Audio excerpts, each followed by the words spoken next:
অনেকদিন ধরে ইচ্ছে করছিল কাবাব খাবো, kebabs, chicken kebab, beef kebab. But করব করে আর করা হচ্ছিল না। তো ফাইনালি আজকে বানিয়ে ফেললাম। চিকেন আর বিফ একসাথে ম্যারিনেট করে নিচ্ছি। সেখানেই আমার একটা বড় ভুল হয়ে গেছে, যেটা কি আর বলবো, পরবর্তীতে বলছি কি ভুলটা করেছি আমি। তো কাবাবটাকে সবকিছু ম্যারিনেট করে একদম যা মশলা আছে কাবাব মশলা সহ সর্ষের তেল দিয়ে ম্যারিনেট করে রেখে দিয়েছি। তো আমি বিফটাকে একটু স্লাইস করে পাতলা করে নিয়েছি আর কি। তো এক এক করে সব আমি এরকম কাঠিতে ঢুকিয়ে দিয়েছি, আর সাথে একটু দুষ্টামি করেছি। কিছু কাঁচামরিচ আর একদম নরম কিছু ভেন্ডি ছিল, ওইগুলোকে গেঁথে নিয়েছি। ভেন্ডি খেতে আমার ভালো লাগে, তো ভাবলাম এইভাবে করলে হয়তো ভালো লাগবে। কাবাব ভাজা শুরু হয়ে গেছে, আর এখানে আমি বাসায় নান তৈরি করছি। তো আমার বাসায় ম্যাক্সিমাম সময় বাসায় নান তৈরি করে, বাইরে যখন খাওয়া দাওয়া করি সেটা তো আলাদা। বাট ঘরে যখন তৈরি করি তখন আমি লুচিটা আমি একদমই বানাই না, কারণ লুচিতে যেই পরিমাণে তেল ধরে এটা খেলে অসুস্থ হয়ে যাওয়ার মতো উপক্রম হয়ে যায়। তো আমি এইভাবে বাসায় নানটা বানিয়ে নিই। কোনো সময় ডাবল পিঠ ভেজে করি, আবার কোনো সময় এক পিঠ ভেজে তার পোড়া পিঠ আবার গ্যাসের মধ্যে ডাইরেক্ট আগুনে দিয়ে দিই, তাহলে একটু পোড়া হয়, এটা আবার একটু ভালো লাগে। তো আমার রেডি হয়ে গেছে কাবাব।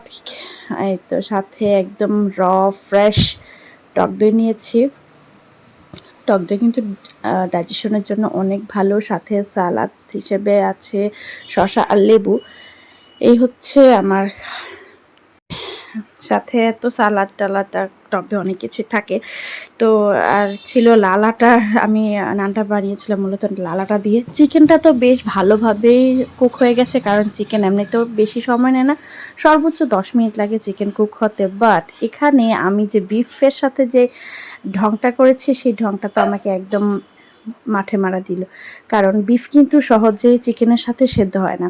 তো সেখানে আমার একটা মারাত্মক ভুল হয়ে গেছে। আমি যদি বিফটা মেরিনেট করার সময় বিফটার সাথে যদি আমি একটু কাঁচা পেঁপে দিয়ে দিতাম, তাহলে কিন্তু বিফ খুবই সফটলি সিদ্ধ হয়ে যেত। বাট এখানে আমি ভুল করে ফেলেছি। তো রাতের খাওয়া দাওয়াটা এভাবে হলো। আর সকালবেলা করেছিলাম চিতই পিঠা। তো চিতই পিঠা ইদানিং একটু বেশি করা হচ্ছে। চিতই পিঠার সাথে আমি ডাল দিয়ে মুরগির মাংস দিয়ে রান্না করেছি চিতই পিঠার সাথে খাওয়ার জন্য।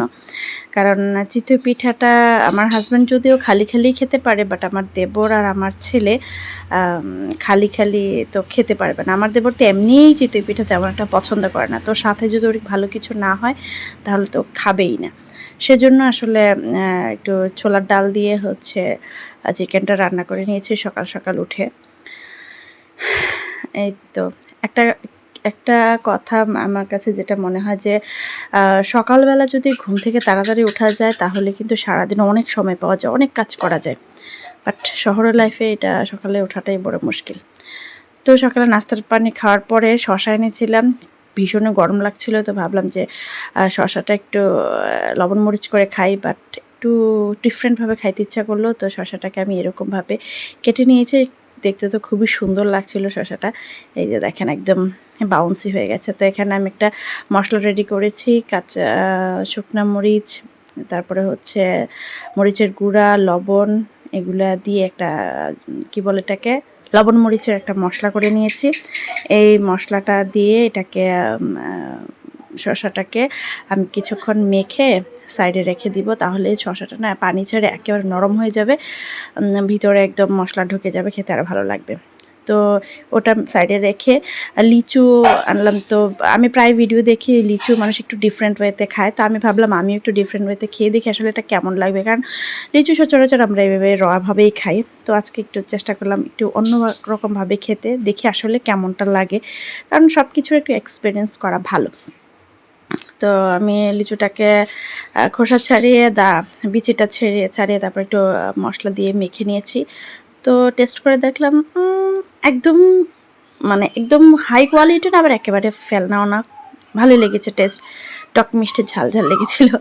আর এদিকে হচ্ছে শসাগুলো আমার একদম নরম হয়ে গেছে। এই শসাটা খেতে আসলেই ভালো লেগেছে। এই শসাটা অনেকটা ধরা যায় ইনস্ট্যান্ট যে কিমচি টাইপ না, ওইরকম আর কি। তো বিকেলবেলা আমার ছেলে তো খুবই আইসক্রিমের বায়না করছিল।